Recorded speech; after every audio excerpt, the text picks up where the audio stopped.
Hey y'all, welcome back to my channel. And today we're going to make something light and yummy for the tum tum. It's my Kale Caesar salad with a little bit of crispy chicken cutlet. I'm Mike G. This is Flavor Foodie. Let's get started.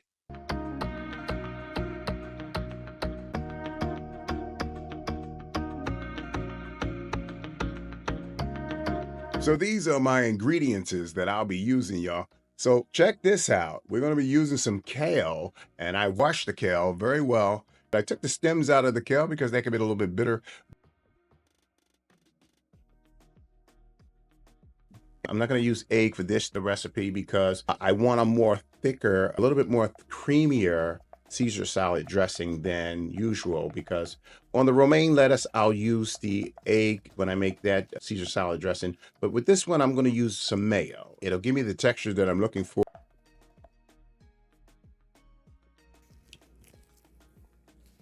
I'm adding my mayonnaise in it. I'll add a teaspoon of Dijon mustard. I'll add a half a squeezed fresh lemon. And don't forget, all of the ingredients will be down in the subscription box for you. Also add a teaspoon of garlic, 2 cloves of garlic I used actually chopped up. And I add a teaspoon of Worcestershire along with a half a teaspoon of black pepper. And this is cracked black pepper, and a teaspoon of anchovy paste. You can use the one in a can. I had both of them, but I think this is a little bit more easier and much faster to get to where we're trying to go. I'm going to add avocado oil because I don't have any more olive oil. I'm going to get that taste, but usually it's made with the olive oil, but you can use the oil that you like. I'm going to mix this up very well. As you can see, I whisked it up very well. I'm going to add a little bit of this Parmesan cheese, Parmigiano-Reggiano or Parmigiano-Reggiano cheese. A little bit more oil in there to liquefy it a little bit more. And as you can see, the texture is a little bit thick. I'm going to loosen that up just a little bit more, but I want it similar to that texture because I want it to wrap itself around each one of those kale leaves. And actually, it's a really good salad, guys. I mean, it'll fill you up in a way where it's still light. It's not too heavy on you.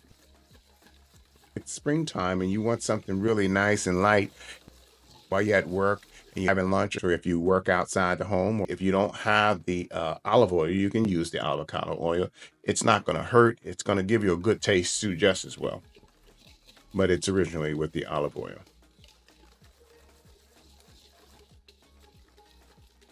I'll add a little bit of these crushed red peppers here.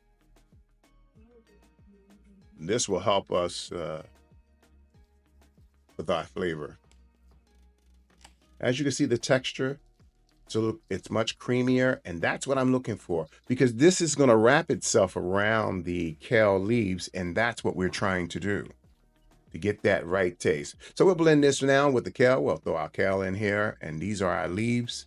As you can see, they've been washed and I let them dry. Now, one of the things I did do with these kale leaves is when I washed them with the vinegar and then rinsed them with cold water, then I shocked them with warm water, and then I put them in the refrigerator. The purpose of the warm water is because I wanted to soften them up more. And then when I put them in the refrigerator, they got a little bit more stiff. They got stiff, and that's what I was looking for. And it turned out perfect. It was tender, had a nice little bite to it, and then adding the crispy chicken cutlets in it gave it that depth that I wanted. So there's a slight crunch to it, and it was just very delicious and very light. It wasn't heavy.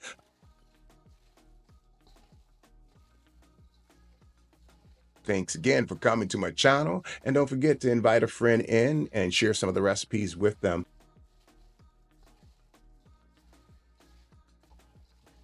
This is the Parmigiano-Reggiano cheese that I'm adding to it, shredded. A little bit more cracked black pepper I am putting in here as well. And we're going to blend this together again.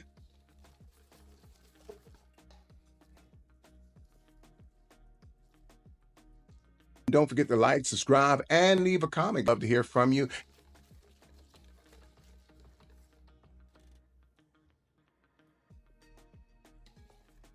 I'm actually going to eat the whole thing. I've made this dish numerous times, and it's just very delicious. You ought to try it. And leave a comment down the bottom because I like to know what you may think about kale Caesar salad. To me, it's very delicious and it's not heavy. It's very filling. So it's all kind of blended pretty much the way I want it. The texture is the way I want it. It looks good. We did the taste test when y'all wasn't looking, but it's really good. Gonna chop these up a little bit and we're gonna put that in there. And I made these, I only fried 2 of them, and it's not my crispiest, but it'll do for this dish because I don't want it too over crispy, but it has a nice crunch. It's tender and it'll make the dish even more. It'll pop this dish very well. Okay, here's my dish. This is what it looks like.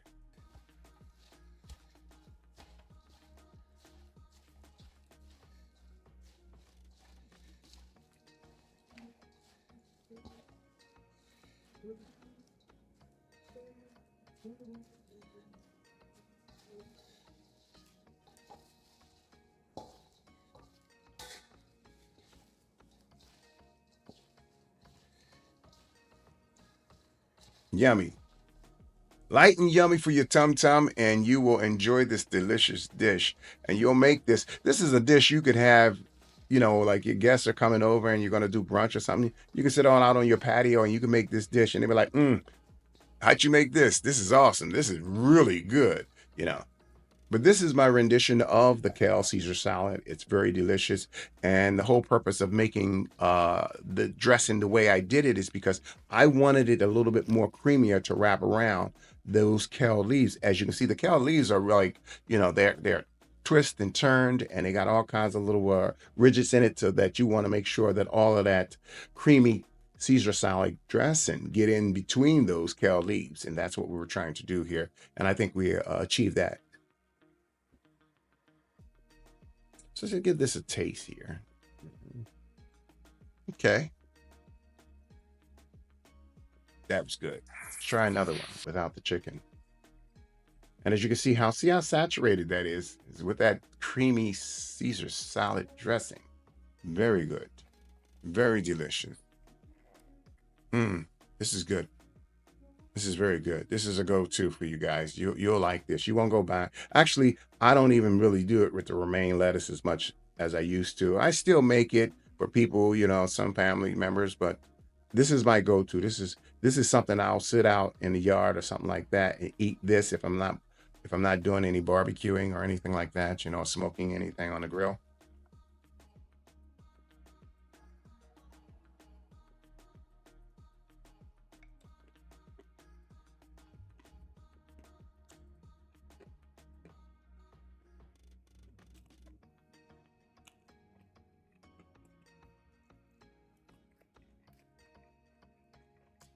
And I'm Mike G. This is Flavor Foodie, and I hope you enjoyed this episode of Flavor Foodie. You've been flavorized. And until next time, peace and much love to you and yours. God bless. Bye now.